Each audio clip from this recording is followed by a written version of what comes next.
నరసింహుని బ్రహ్మోత్సవాలు అపురూపం, అనిర్వచనీయ అనుభూతినిస్తాయి భక్తులకి. ఇది ఈ పరంపర వేల ఏళ్లుగా కొనసాగుతోంది. కాలక్రమేణా ఇది ఒక కల్ట్ స్థాయికి అందుకుంది. ఈ ప్రదేశంలో చుట్టుపక్కల కర్ణాటకలో అంటే ఇప్పుడు కర్ణాటక అంటున్నాం, కదిరి నరసింహుని పరపతి, కదిరి నరసింహుని ఏరియా, కదిరి నరసింహుని ఇంటి పేరు లేని వ్యక్తులు ఏ ఇంట్లోనూ కదిరి చుట్టుపక్కల ఉండే ఇళ్ళలో ఉండరు. ఎవరో ఒకరు పెద్ద కొడుకో చిన్న కొడుకో తండ్రో తాతో నరసింహుడు అయ్యే ఉంటాడు. ఎవరు లేకపోతే ఆడపిల్లలు కూడా నరసింహలా ఉంటారు.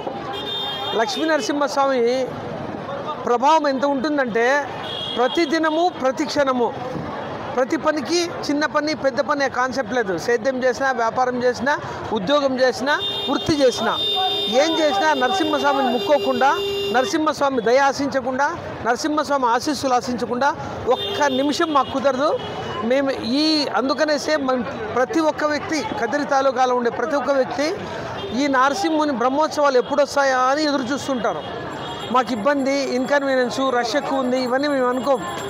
కాబట్టి అత్యంత అద్భుతంగా, శోభాయమానంగా, ఆనందోత్సవాల మధ్య మనస్ఫూర్తిగా, త్రికరణ శుద్ధిగా, పూర్తి భక్తితో, తత్పరతతో, విశ్వాసంతో ఈ జరిగే పండగ ఏదైతే ఉందో అది చూసి ఆనందించాలా. ఆ వ్యక్తిగతమైన అనుభవం అది. ఈ విషయంలో కదిరి ప్రజలందరికీ అందరూ శాశ్వతంగా రుణపడిపోయి ఉంటాం నరసింహ. Thank you.